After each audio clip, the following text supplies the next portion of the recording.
Hello, my name is Britton DeGarmo, and I will be discussing our work with hydraulic bushings, particularly the experimental dynamic flow characterization of hydraulic bushings.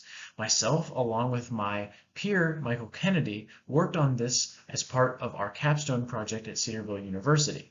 This was possible through the support of our advisor, Dr. Luc Fredette, and our sponsor, Ford Motor Company.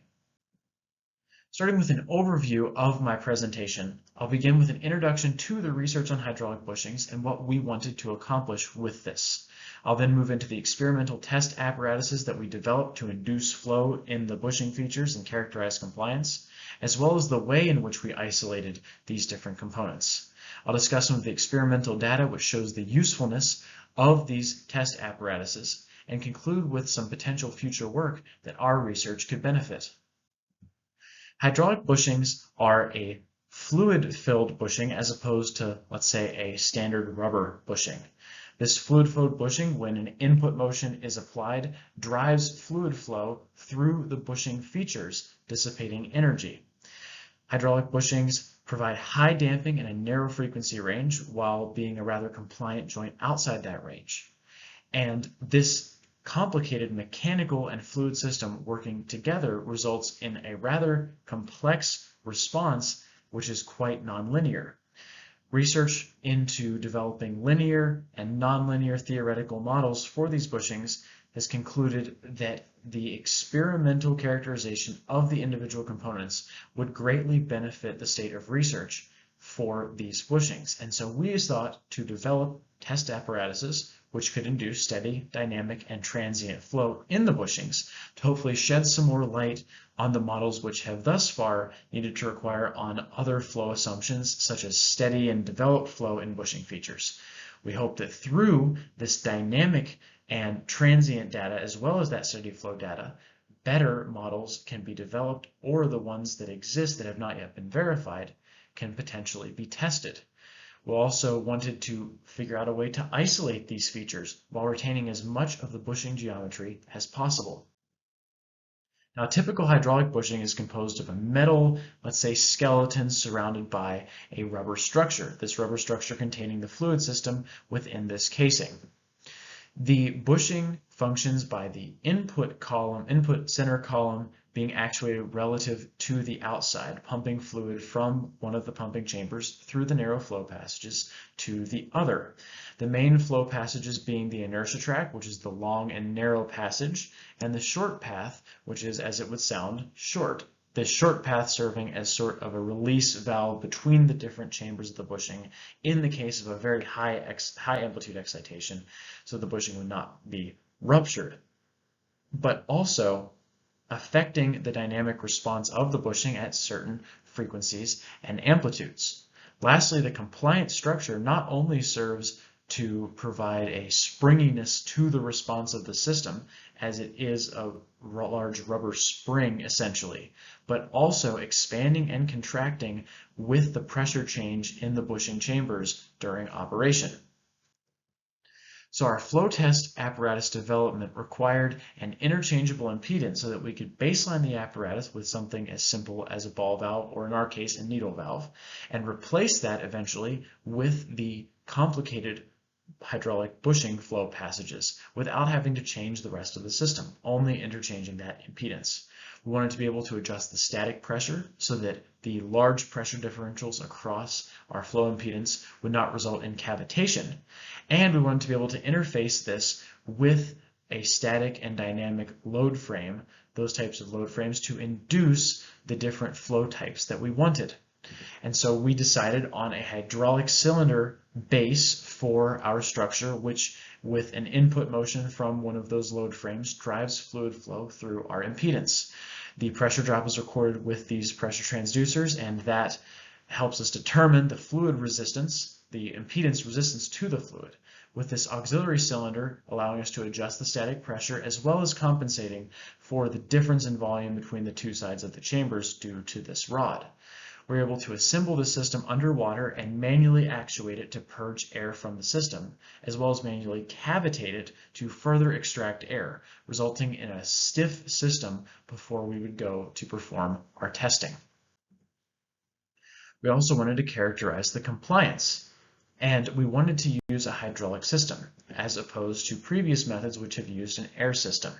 As compliance is the change in volume over change in pressure, the hydraulic system was an option, and we were able to generate high pressures with no compressor as opposed to the air system. We were able to just use an input force.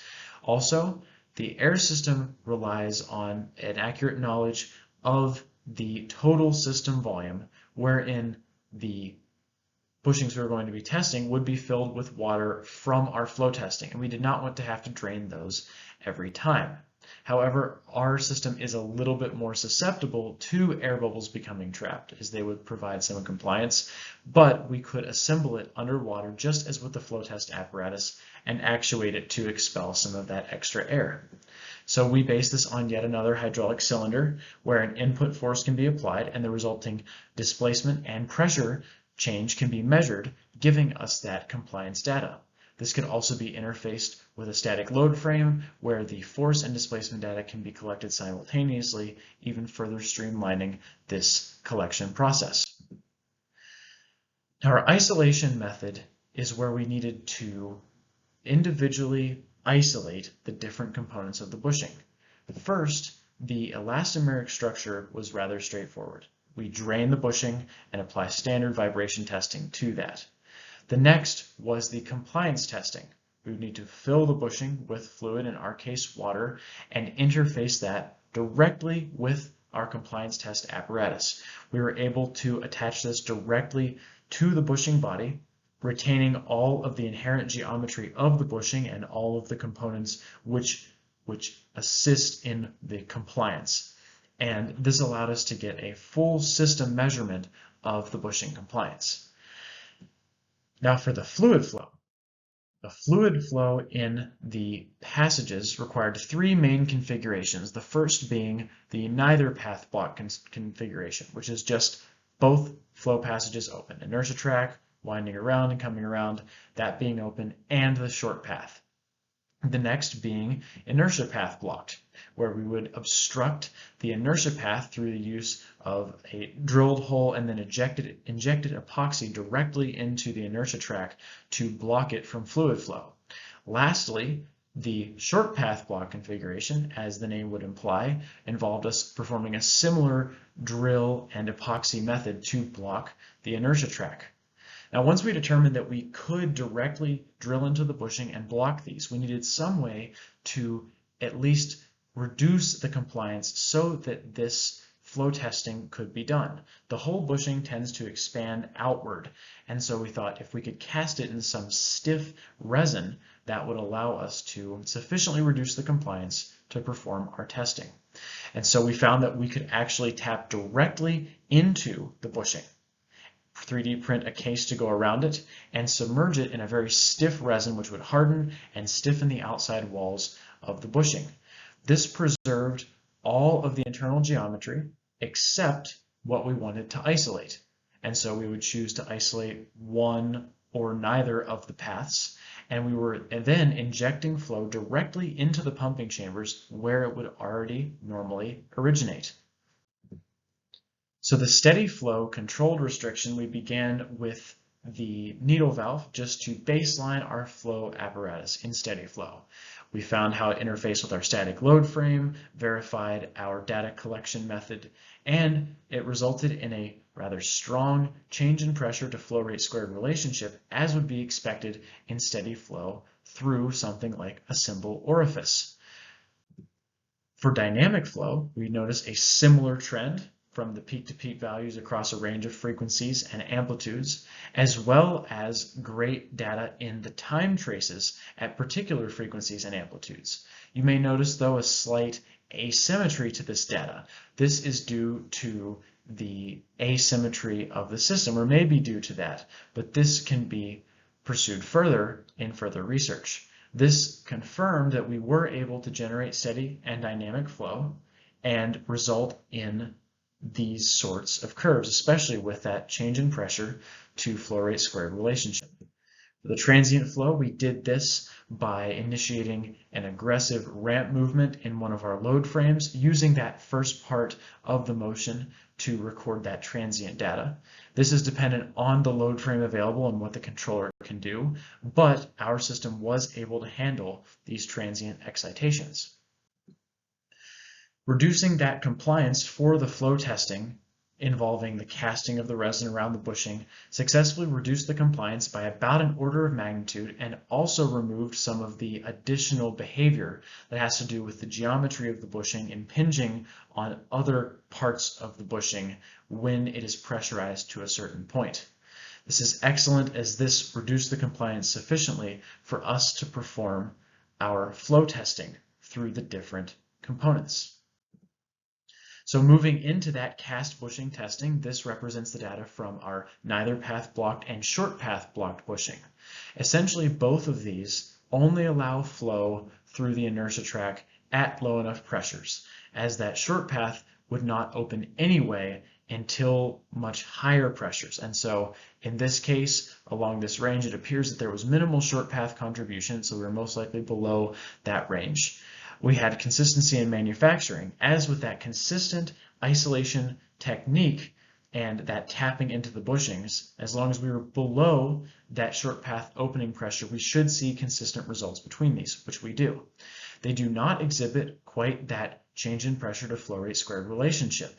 This is actually good, as this has shown that our apparatus is capable of detecting these differences. The additional complexities of the bushing geometry with its flow passages and the way in which the inserts are placed in the bushing may be affecting some of these results and giving us this not quite change in pressure to flow rate squared relationship, but we want to see these differences from just a simple flow restriction. In dynamic flow, we see a similar difference, not the same difference, but it does not follow that change in flow rate to, or change in pressure to flow rate squared relationship, and it is different from our simple flow restriction.